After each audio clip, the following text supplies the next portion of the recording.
అందరికీ నమస్తే. Welcome to TR TV. నేను మీ తిరుపతి. తెలంగాణ రాష్ట్ర ముఖ్యమంత్రి రేవంత్ అన్నకి కాంగ్రెస్ పార్టీకి సంబంధించిన దాదాపు 26 మంది ఎమ్మెల్యేలు షాక్ ఇస్తున్నారు. రేవంత్ అన్న ఒక ఇంటెలిజెన్స్ సర్వే చేయించే కార్యక్రమం చేసిండట. తర్వాత కలెక్టర్లతో మాట్లాడిండు. 99 డేస్ యాక్షన్ ప్లాన్ రేవంత్ అన్న స్టార్ట్ చేసిండు. ఈ 99 డేస్ యాక్షన్ ప్లాన్ ఏంటంటే 99 రోజులలో తెలంగాణ రాష్ట్రంలో ఉన్నటువంటి సమస్యలకు పరిష్కారం తీసుకొస్తాం. 33 జిల్లాలలో రేవంత్ అన్న పర్యటన చేయడానికి రెడీ అవుతున్నాడు. సుమారు ఒక 50 రోజులు రేవంత్ అన్న జిల్లాలలో పర్యటన చేస్తారట. రేవంత్ అన్నకు క్లారిటీ వచ్చింది. 33 జిల్లాలలో ఎన్ని జిల్లాలలో కాంగ్రెస్ పైన వ్యతిరేకత ఉన్నది, ఎన్ని జిల్లాలలో కాంగ్రెస్ తిడుతున్నారు, ఎంతమంది పబ్లిక్ కాంగ్రెస్ పైన వ్యతిరేకంగా కనబడుతున్నారు, అసలు నియోజకవర్గాలలో, జిల్లాలలో, మండలాలలో, గ్రామాలలో పరిస్థితి ఏంది, రాబోతున్న ఎంపీటీసీ జెడ్పీటీసీ ఎన్నికలలో కాంగ్రెస్ పార్టీకి ఎన్ని సీట్లు రావచ్చు, ఎన్ని ఓట్లు రావచ్చు, పరిస్థితి ఏంది. మరి ఇప్పుడు ఒకవేళ ఎంపీటీసీ జెడ్పీటీసీ ఎన్నికలలో కాంగ్రెస్ పార్టీ పని ఖతమైతే జిహెచ్ఎంసీలో కూడా ఇబ్బంది పడవచ్చు, లేకపోతే 2028 ఎన్నికలలో కూడా ఇబ్బంది పడవచ్చు. కాబట్టి ఎట్టి పరిస్థితులలో 2028లో మళ్ళీ గెలవాలంటే ఇప్పుడు ఏదో ఒకటి చేయాలనేది రేవంత్ అన్న ప్లాన్. ఎందుకంటే కాంగ్రెస్ పైన తీవ్రమైనటువంటి వ్యతిరేకత వచ్చింది. మామూలు వ్యతిరేకత కాదు, భయంకరమైన వ్యతిరేకత వచ్చింది. ఆ వ్యతిరేకతని ఎట్లా తెలుసుకోవాలో రేవంత్ అన్నకు అర్థమైతలేదు. వాస్తవానికి రేవంత్ అన్నకు చెప్పేటోళ్ళు కూడా లేరు. ఎందుకంటే రేవంత్ అన్న 2-3 వీడియోలలో చెప్పిండు, నేను చూసినా, మీకు చూపించిన కదా.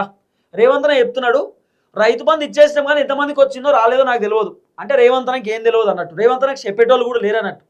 రేవంత్ అన్నకు రియాలిటీ రిపోర్ట్ ఇస్తలేరు. రేవంత్ అన్నని ఎవరో మిస్గైడెన్స్ చేస్తున్నారు. రేవంత్ అన్నకి ఎవరో కావాలని చెప్తున్నారు, సార్ ఏ సమస్యలు లేవు సార్, తెలంగాణలో అంత అద్భుతంగా ఉంది, కాంగ్రెస్ అద్భుతమైనటువంటి పరిపాలన అని జనాలు చెప్తున్నారు సార్ అని రేవంత్ అన్నకి ఎవరో కావాలనే చెప్తుర్రేమో అనిపిస్తున్నది. పాయింట్ నెంబర్ 2, రేవంత్ అన్న చెప్తున్నాడు, మున్సిపల్ సంబంధించినటువంటి అధికారులు, జిహెచ్ఎంసీ కార్మికులు చక్కగా పనిచేస్తలేరు, పారిశుద్ధ్య కార్మికులు వాళ్ళు చక్కగా పనిచేస్తలేరు అని చెప్పి రేవంత్ అన్న చెప్తున్నాడు. ఇక్కడ రేవంత్ అన్నకు రాంగ్ గైడెన్స్ ఇచ్చారు. ఎందుకంటే జిహెచ్ఎంసీకి సంబంధించినటువంటి కార్మికులు చెత్త అంటే క్లీన్ చేసేటటువంటి వాళ్ళు ఉంటారు కదా, పొద్దున వాళ్ళు అద్భుతంగా పనిచేస్తారు, వాస్తవానికి చాలా అద్భుతంగా పనిచేస్తారు. కానీ రేవంత్ అన్నకి ఎవరో పనిచేస్తలేరు అని చెప్పి రిపోర్ట్ ఇచ్చిరట.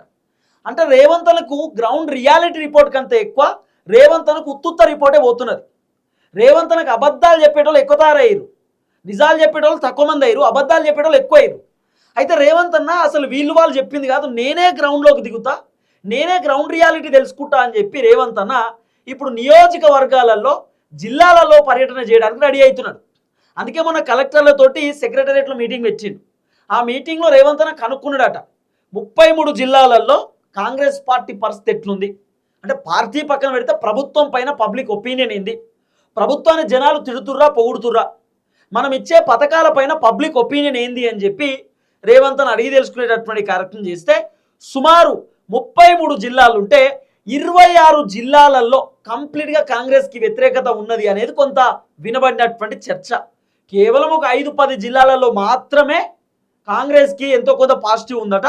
మిగతా జిల్లాలన్నీ కూడా చాలా వ్యతిరేకత ఉందట ప్రభుత్వం పైన, ముఖ్యంగా రేవంత్ రెడ్డి పరిపాలన పైన, రేవంత్ రెడ్డి అడ్మినిస్ట్రేషన్ పైన.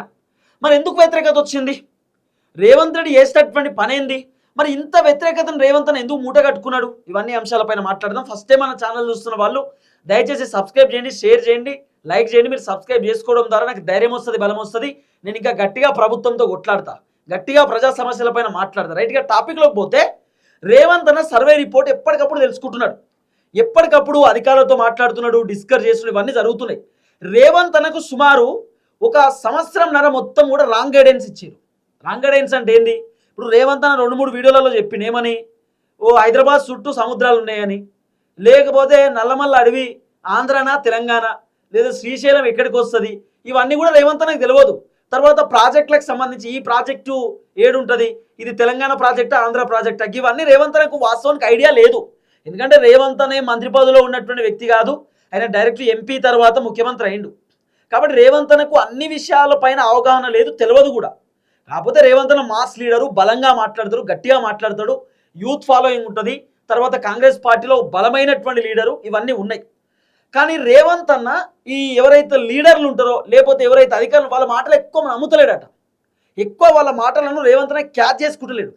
ఎందుకంటే చాలామంది రేవంత్ అన్నకు అబద్ధాలే చెప్తున్నారట. సార్, తెలంగాణలో కాంగ్రెస్ పైన వ్యతిరేకత ఉన్న, ప్రభుత్వం పైన జనాలు వ్యతిరేకంగా ఉన్నా కూడా రేవంత్ రెడ్డి దగ్గర పోయి సూపర్ సార్, అసలు మన లాంటి పరిపాలన ఈ దేశంలోనే లేదు, ఈ రాష్ట్రంలోనే లేదు. మన అద్భుతమైనటువంటి పరిపాలన రేవంత్ అన్నకు అబద్ధాలు చెప్తున్నారట.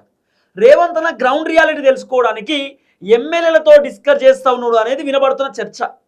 రేవంత్ అన్న చాలా మంది ఎమ్మెల్యేలతో మాట్లాడిండట, సుమారు ఒక 26 మంది ఎమ్మెల్యేలతో రేవంత్ రెడ్డి మాట్లాడిండు అనేది వినబడుతున్నటువంటి చర్చ. ఎమ్మెల్యేలతో మాట్లాడితే దగ్గర దగ్గర 20 మంది ఎమ్మెల్యేలు రేవంత్ రెడ్డికి షాక్ ఇచ్చారట. సుమారు 15 నుండి 25 మంది ఎమ్మెల్యేలు రేవంత్ రెడ్డికి అవుట్ రైట్ మేము నియోజకవర్గాలలో తిరగలేము, నియోజకవర్గంలో తిరగాలంటే భయం వేస్తుంది, నియోజకవర్గంలో తిరగాలంటే ఇబ్బంది అనిపిస్తుంది, జనాలు ప్రశ్నిస్తున్నారు, జనాలు నిలదీస్తున్నారు, జనాల తాకిడి తట్టుకోలేక కార్లు దిగే పరిస్థితి లేదు, ఏదైనా శంకుస్థాపన ఉన్నా రిబ్బన్ కటింగ్ ఉన్నా ఇంకేది ఉన్నా కూడా మేము పోతలేము, పోవాలని మాకు లేదు, పెళ్ళిళ్ళకు కూడా పోతలేము, ఫంక్షన్లకు పోతలేము, సావులకు పోతలేము, ఏడికి పోతలేము, పోవాలంటే మాకు భయం వేస్తుందని రేవంత్ రెడ్డి తోటి కాంగ్రెస్ పార్టీ ఎమ్మెల్యేలు చెప్పినట్టుగా వినబడుతున్న చర్చ. ఈ అంశం పైన చాలామంది రాజకీయ విశ్లేషకులు, సీనియర్ జర్నలిస్టులు రకరకాల మాట్లాడుకునే కార్యక్రమం చేస్తున్నారు. మరి ఎందుకు ఎమ్మెల్యేలు నియోజకవర్గాలలో పోవడానికి భయపడుతున్నారు అంటే కాంగ్రెస్ పైన ఉన్నటువంటి వ్యతిరేకత. మరి వ్యతిరేకత ఎట్లొచ్చింది అంటే రేవంత్ అన్న చేయబట్టే. రేవంత్ అన్న ఏం చెప్పిండు, 100 రోజులలో 6 గ్యారెంటీలు అని చెప్పిండు, జనాలు నమ్మిర్రు. మరి ఎమ్మెల్యేలు నియోజకవర్గాలలో పోతుంటే జనాలు అడుగుతున్నారు, సార్ 100 రోజులలో 6 గ్యారెంటీలు అన్నారు ఏమైందని చెప్పి. రైతు భరోసా 15,000 రూపాయలు చెప్పారు, రైతులు అడుగుతున్నారు, సార్ రైతు భరోసా డిసెంబర్లో రావాల్సింది ఇప్పటిదాకా లేదు, ఎండాకాలం పంట రైతు బంధు ఏమైందని చెప్పి రైతులు అడుగుతున్నారు. ఎమ్మెల్యేల దగ్గర సమాధానం లేదు. మహిళలేమో కళ్యాణ లక్ష్మి ఏమైంది, షాదీ ముబారక్ ఏమైంది, తులం బంగారం ఏమైంది, స్కూటీలు ఏమైనాయి, చీరలు ఏమైనాయి, తులం బంగారం ఎటుపోయింది, ఇవన్నీ మహిళలు అడుగుతున్నారు. ఎమ్మెల్యేల దగ్గర సమాధానం లేదు. ఆఖరికి మా ఊళ్ళో రోడ్ ఏమైంది, గుడేమైంది, బడేమైంది, కాలేజ్ ఏమైంది, ఇవన్నీ ఏమైనాయి అని చెప్పి ఊళ్ళో జనాలు ఎమ్మెల్యేలను అడిగితే ఎమ్మెల్యే దగ్గర సమాధానం లేదు. ఆఖరికి జనాలు అడిగేటటువంటి ప్రశ్నలకు ఎమ్మెల్యేలు సమాధానం చెప్పలేక నియోజకవర్గాల్లో పోవడం పనిచేస్తున్నారట. మా వల్ల కాదంటారు చాలామంది ఎమ్మెల్యేలు.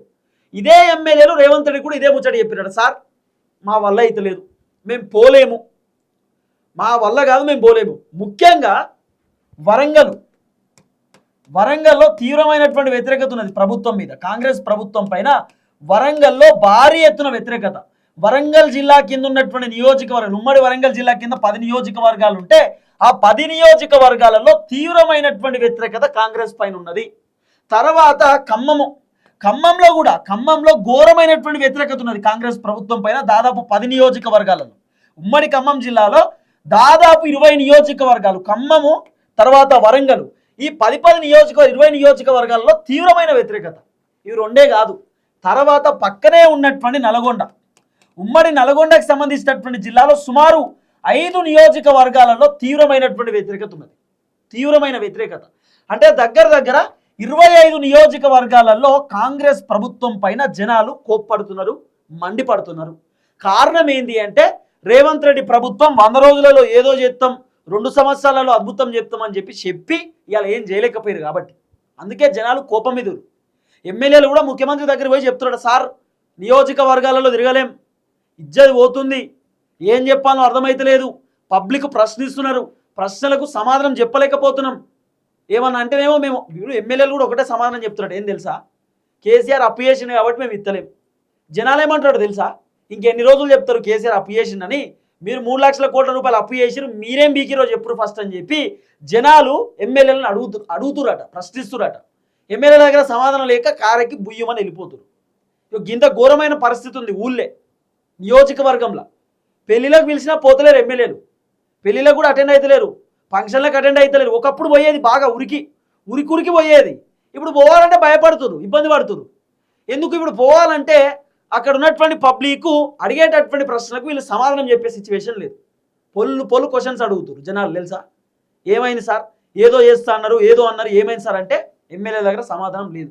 అసలు మీకు కథ ఏం తెలుసా, దాదాపు కాంగ్రెస్కి సంబంధించిన 64 మంది ఎమ్మెల్యేలు ఉంటే ఈ 64 మంది ఎమ్మెల్యేలలో సుమారు 25 మంది ఎమ్మెల్యేలు పరిశానలు ఉన్నారు. ఎందుకంటే వాళ్ళ నియోజకవర్గంలో కాంగ్రెస్ పైన ఘోరమైనటువంటి వ్యతిరేకత ఉందట. మామూలు వ్యతిరేకత కాదు, భయంకరమైన వ్యతిరేకత.